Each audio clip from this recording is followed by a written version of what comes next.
আমি সজীব ওয়াজেদ জয় বলছি। বাংলাদেশে এখন একটি বিশৃঙ্খল পরিস্থিতি চলছে। সারা দেশে আমাদের ভাঙচুর হচ্ছে, লুটপাট হচ্ছে, আমাদের শহরের বাইরে আমাদের নেতাকর্মী, আমাদের আওয়ামী লীগের নেতাকর্মীদের উপর হামলা চলছে, অনেকে হত্যা করা হয়েছে। এই পরিস্থিতিতে আমি বলতে চাই, আওয়ামী লীগ হচ্ছে বাংলাদেশের সবথেকে পুরাতন গণতান্ত্রিক এবং সবথেকে বড় দল। আওয়ামী লীগ কিন্তু মরে যায়নি। আওয়ামী লীগ এই দেশকে, বাংলাদেশকে স্বাধীন করেছে। আওয়ামী লীগকে শেষ করা সম্ভব না।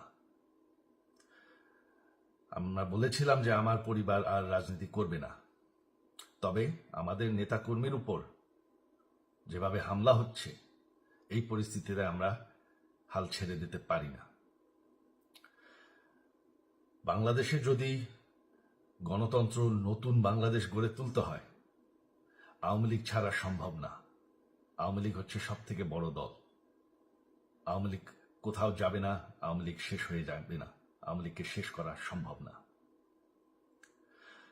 আওয়ামী লীগের নেতাকর্মীদের আমি সবাইকে আহ্বান জানাচ্ছি যে আপনারা সাহস নিয়ে দাঁড়ান।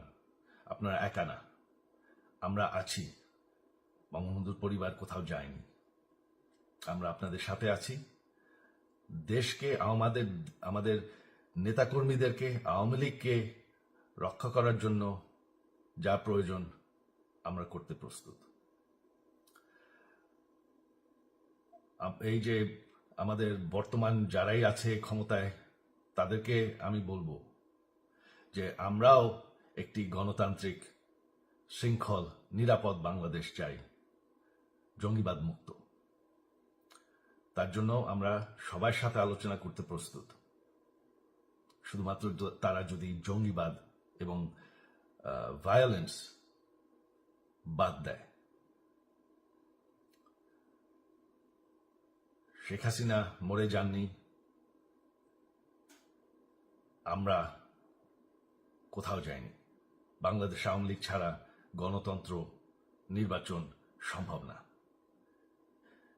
এই বলে আমি আমার কথা শেষ করছি। জয় বাংলা।